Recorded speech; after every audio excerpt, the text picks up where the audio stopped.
Mr. President, thank you for joining us today.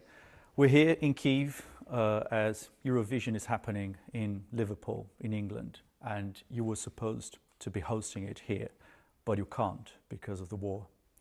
How disappointed are you that you cannot host it?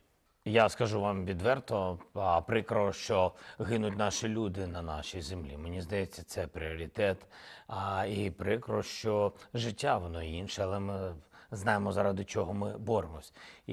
А вже ж гарно, якщо б по праву, так як наша група перемогла на Євробаченні, по праву Євробачення повинно було, по правилам Євробачення, конкурс повинен був відбуватися на українській землі, але через ситуацію з війною це буде Британія. Я дуже поважаю Британію, суспільство і прекрасна держава. Я думаю, що моя думка була з самого початку, що Євробачення, якщо ми не зможемо його приймати, повинно бути в якоїсь з держав, яка і має з нами спільні кордони, як Словаччина, або Польща, або ще якась держава, куди наші люди могли би поїхати, і де б це було дуже близько. Користуючись тією ситуацією, що в Польщі зараз кілька мільйонів українців живе, мені здається, що хотілося б залишити відчуття, що життя продовжується, тому що ми боремось саме за найголовніше, за людей і за життя. Я з'єднувався з людьми, які приймають рішення Євробачення. У них інший погляд на це, але тим не менш, головне, що відбувається конкурс. Мені здається, що фанатів у конкурсу дуже багато, тож нехай демонструють свої таланти. So, Mr. President, I've been here for a few weeks, and I think almost every conversation I've had has touched on the issue of this much anticipated Ukrainian counteroffensive. Are you ready for this counteroffensive? Готові. Таке питання так просто неможливо відповісти. Морально готові. З точки зору мотивації наші військові готові. З точки зору комплектації бригад ми готові. З точки зору техніки не все ще дійшло. Ось вам і відповідь. So you're still waiting for weapons and for the kind of military equipment that have been promised to arrive? Деякі речі ми дійсно очікуємо. Це посилить наш контрнаступ. А найголовніше – це захистить наших людей. Ми очікуємо відповідну броньовану техніку. Вона заходить частинами, але з тією кількістю можна йти вперед, і можна, мені здається, мати успіх, але ми будемо втрачати дуже багато людей. Я вважаю, що це неможливо. Треба дочекатись, треба ще деякий час. So you still need time for this counteroffensive to happen? Я не готовий з вами комунікувати дати, коли ми будемо наступати, тому що, я думаю, ви мене розумієте, тому що це в тою чи іншою мірою готує ворога, і тому я би хотів, щоб це було неприємним для нього сюрпризом, а не навпаки. Are you feeling under pressure that you need to achieve major gains with this counteroffensive? Тиск від кого? Perhaps from your Western partners?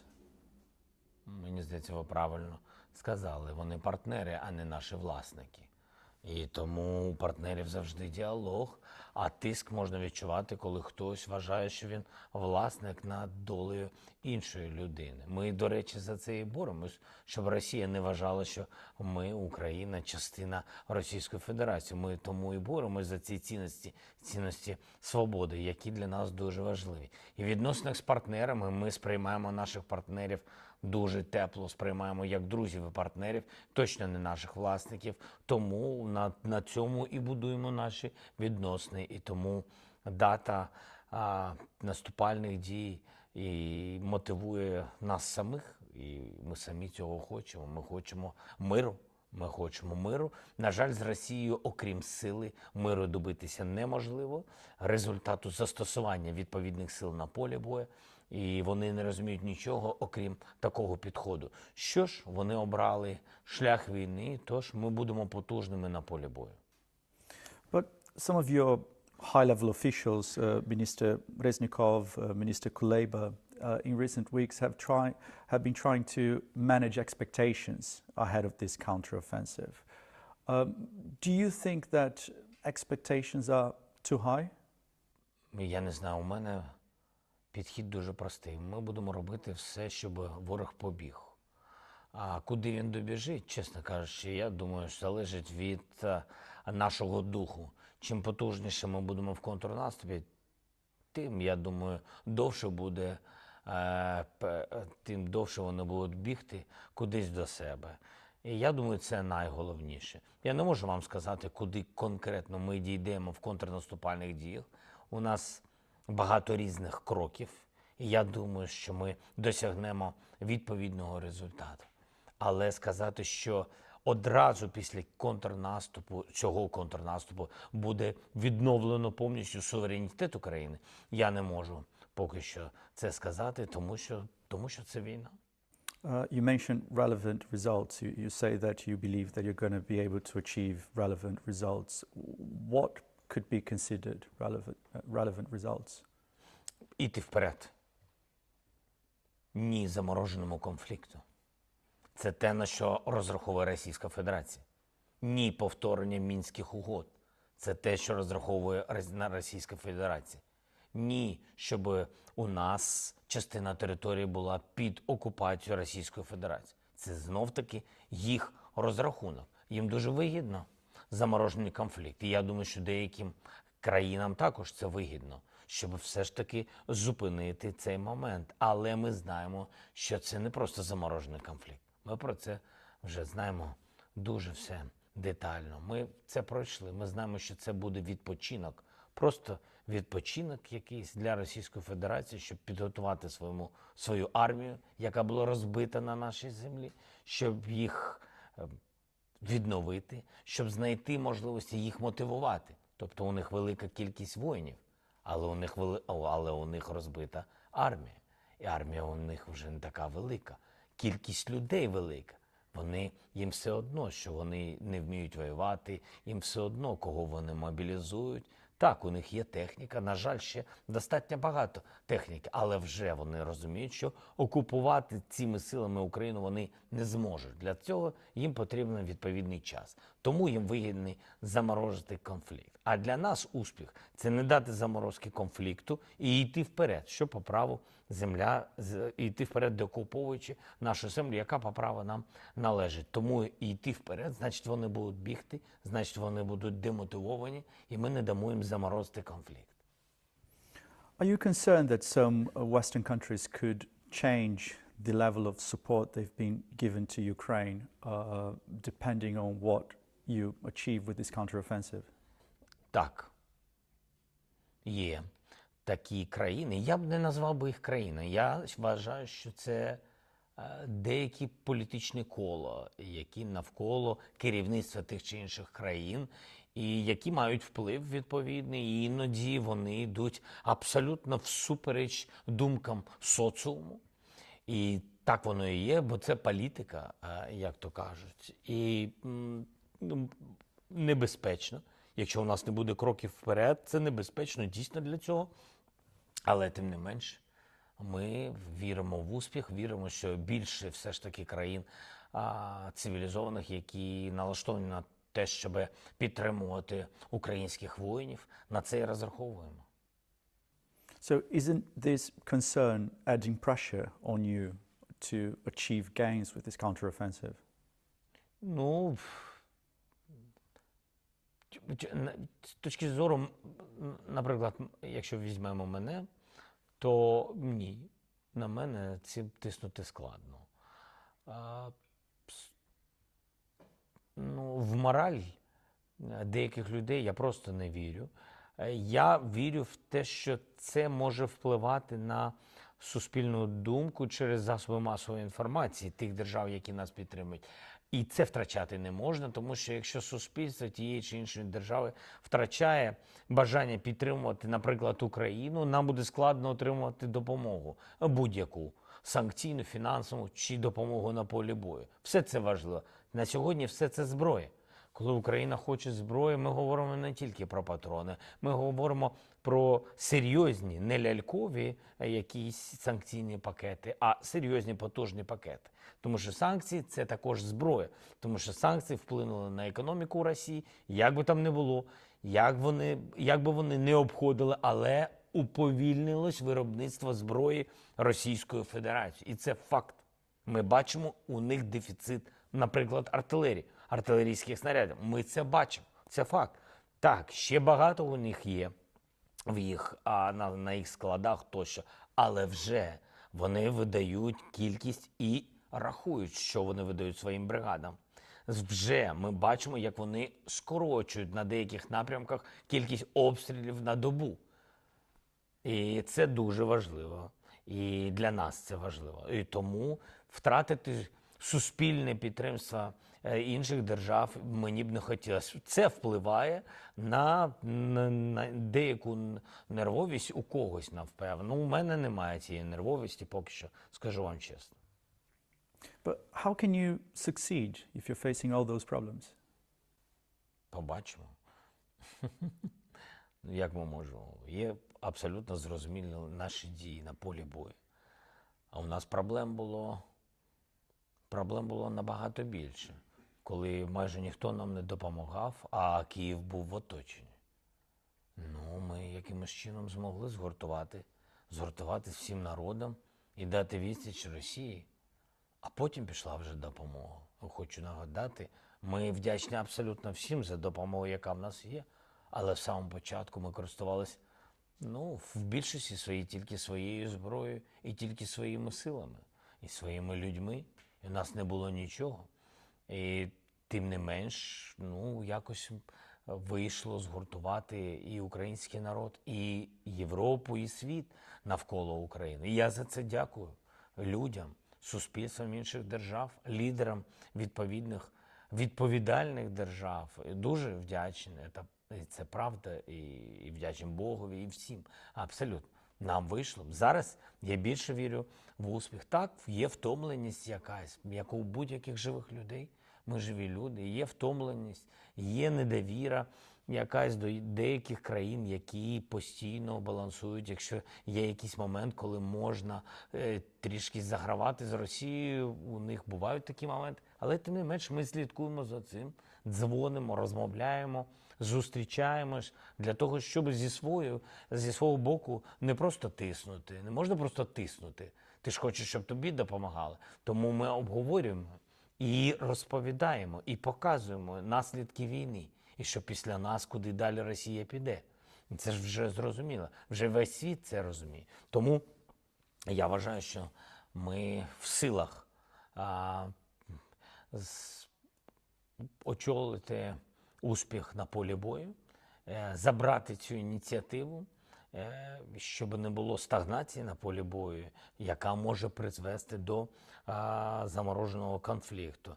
Там ми побачимо, а вже ж, але без цієї віри, я живу з цією вірою. Я впевнений, що всі народ України, в більшості своїй військові, всі вірять в перемогу. А як можна без цієї віри жити і боротися?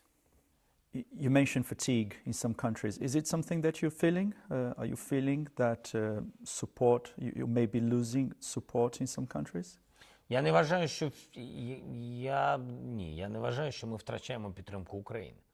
А загалом я бачу, що України, незважаючи на всі виклики, вони продовжують нас підтримувати, і я ще раз за це вдячний. Є деякі моменти втомлення, але це втомлення, війна йде не один день. Втомлення не через Україну. Я хочу бути зрозумілим. Втомлення через російську агресію. Втомлення через те, що вони бомбардують нас. А вже ж є люди, які втомлюються.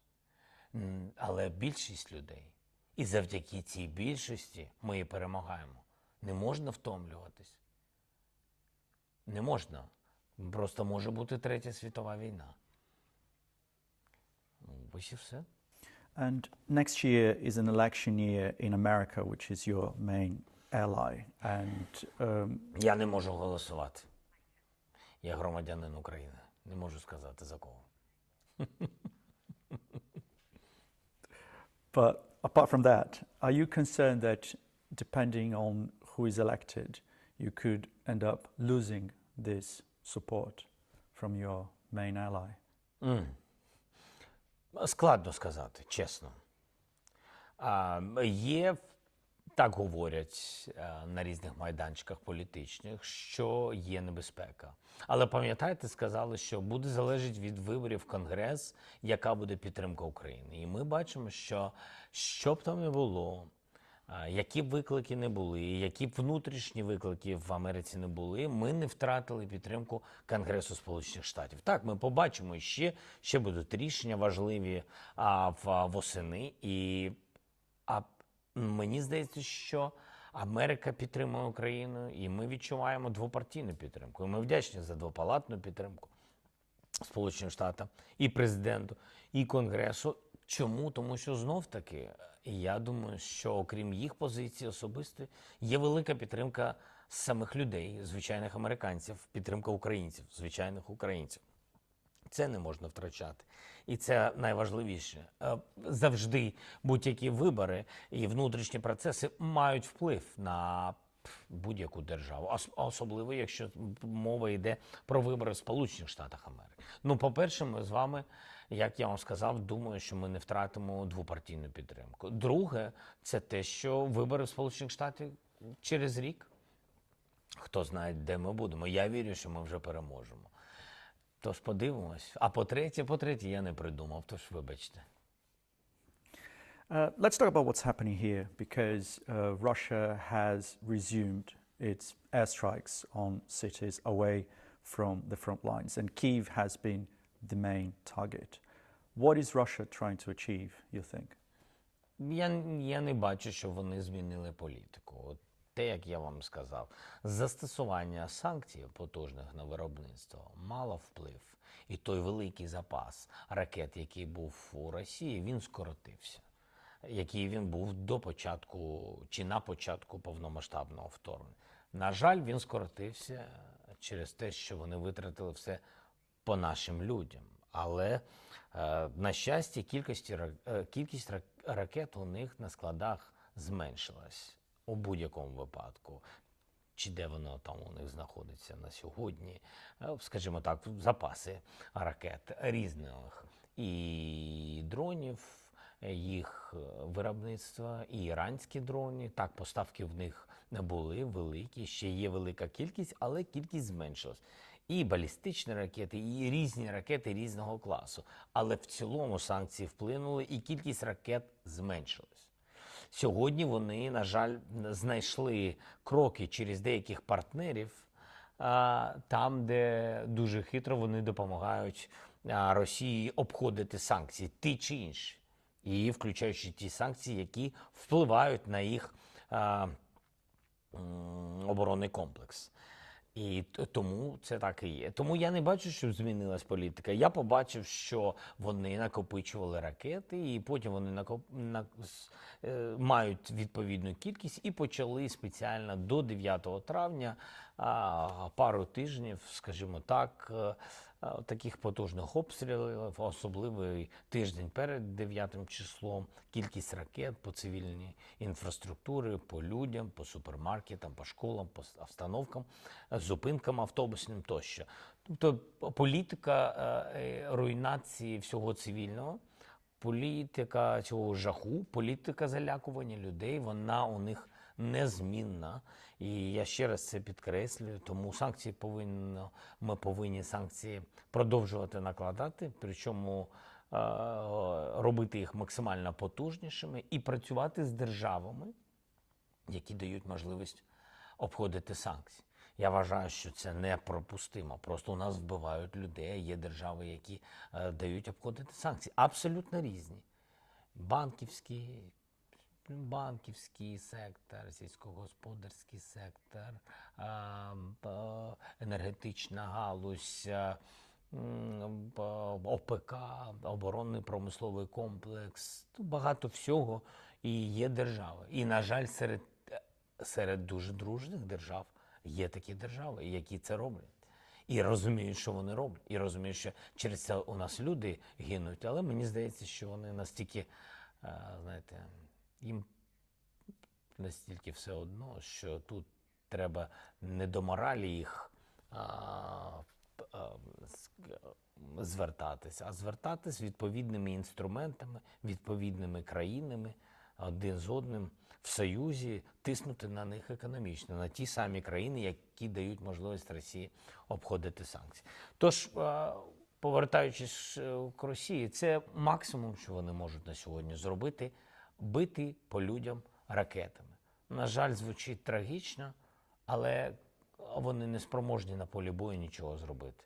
Are you concerned about how Russia could respond to your counteroffensive? Ні. Ми розуміємо, ми вже пройшли через всі їх реакції. Я думаю, що чим успішніше буде наш контрнаступ, тим їм прийдеться більше думати про їх внутрішню політику.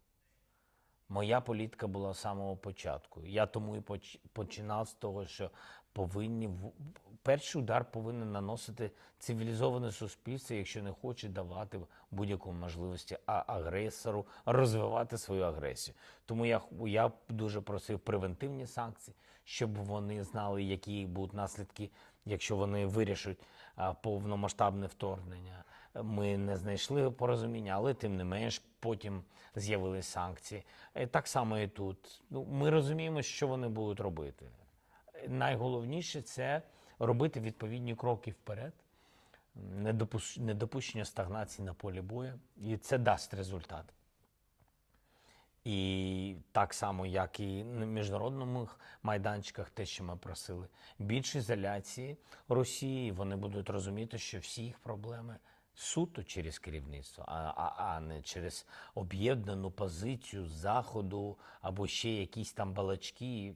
Захід об'єднаний через те, що вони розуміють, що порушено міжнародне право, порушено будь-які цінності людей, що завтра це може бути не тільки в Україні, і не тільки на європейському континенті. Ось чому об'єднаний Захід. І ось і все.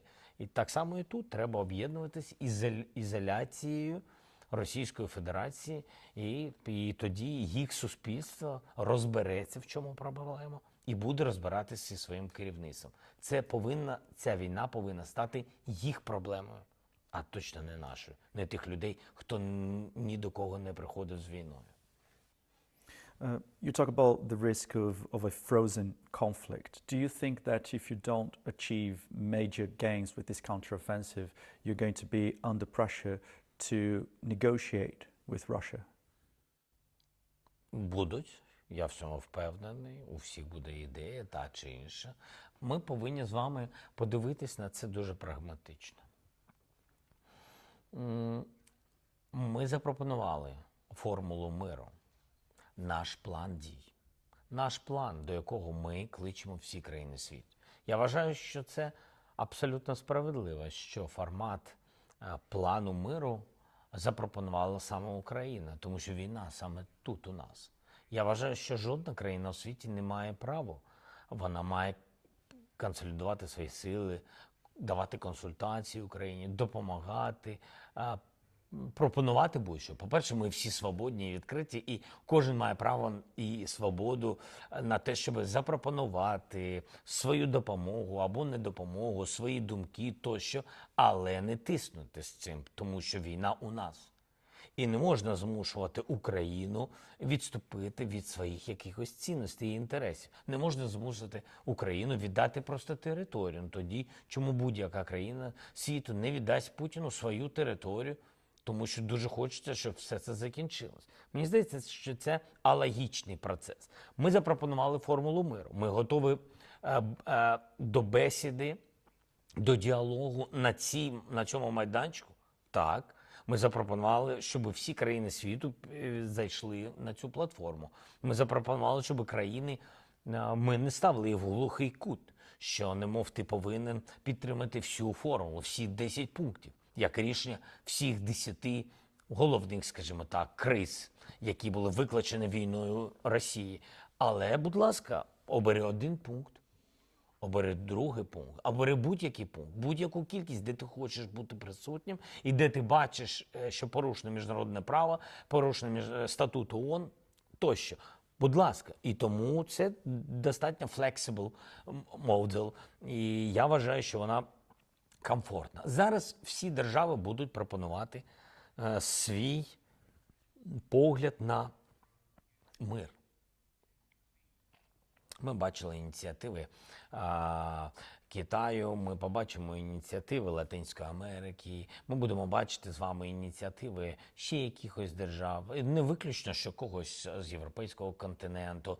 Напевно, побачимо якісь сигнали від країн Сходу, арабських держав. Дивіться, це абсолютно нормально, що люди пропонують своє бачення. Бачення повинно залишатись баченням. Бачення не може бути тиском, і це важливо. І тому всі, хто пропонують свої ініціативи, я вважаю, що з цими ініціативами можна працювати в форматі нашого плану. І я думаю, що це абсолютно справедливо. Let me talk about something that happened last week, because Moscow accused Ukraine of trying to assassinate President Putin.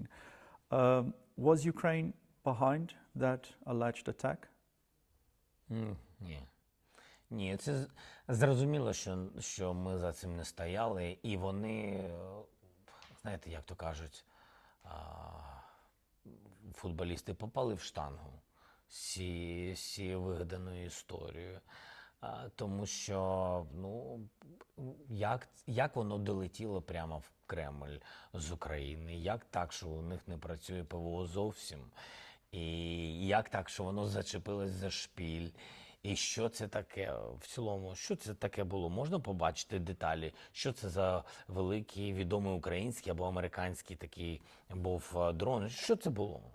І тому це вигадка. Для чого? Для того, що вони хотіли нанести відповідні удари по нам. Вони зрозуміли, що вже серйозно світ реагує, коли вони б'ють по цивільному населенню. І вони шукають постійно виправдання таким діям. Ви пам'ятаєте, було вбито багато людей в Умані, було вбито багато людей в Херсоні, дуже багато людей. І зовсім не військових, до речі. Хоча мені жалко військових, так само, як і цивільних. Але якщо говорити мовою війни, то військові на війні. А цивільні, а за що їх вбивали? І вони постійно шукають, що їм таке зробити, щоб це звучало виправданням, що не мов ви нам так, а ми вам так. Але це не спрацювало. Навіть для їх внутрішнього суспільства це не спрацювало. Не повірили навіть їх пропагандисти, тому що це виглядало дуже, дуже штучно. So who was behind it? Я думаю, вони самі це зробили. Самі по собі вони підняли, знов там ні жертв, ніхто там не поранений, нічого там не відбулося. Що там відбулося? Що там за така дуже дивовижна штука з якоїсь бомбоносій якийсь? А що ж там нічого тоді не вийшло? Ніхто ж не загинув. Всі живі, всі здорові і так далі. Тому вони самі це зробили. Абсолютно. Я впевнений. Ні, я не можу сказати вам 100%. Може там хтось в Москві з їх груп, там ФСБ чи ще від когось. І я тут не можу вам сказати. Я не можу сказати 100%. Но це точно не робила Україна. Якщо б це Україна робила, вони б це відчули. Ми пам'ятаємо крейсер Москва і так далі.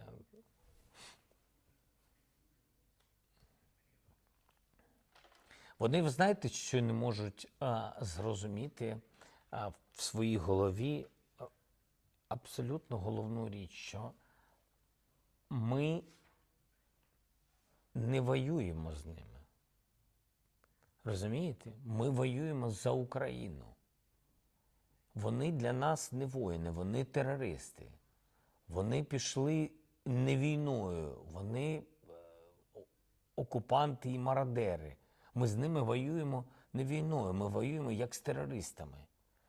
І для нас головне там, де ми знаходимося, наші люди. Для мене набагато важливіше деокупувати наші території, ніж витрачати будь-яку зброю навіть на Кремль.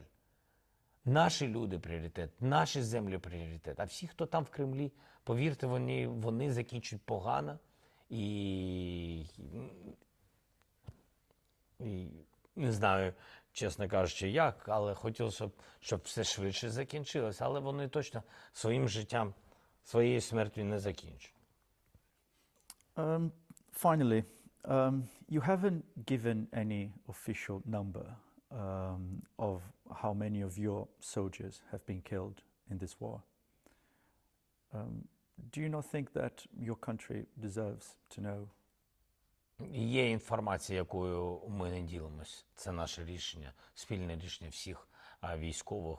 Абсолютно. У нас все фіксується, для нас кожна людина важлива, і є всі цифри. Є, на жаль, жертви, є, на жаль, смерті, є, на жаль, поранені. Нам не все одно, скільки людей поранено, скільки людей загинуло. Ми розуміємо кількість полонених, ми розуміємо всіх людей, яких сьогодні з нами немає. Є відповідне рішення держави, ми будемо слідувати цьому рішенню. And I think the final question is, can you win the war this year? Будемо робити все, щоб так було. Okay, Mr. President, thank you very much. Thank you so for your much.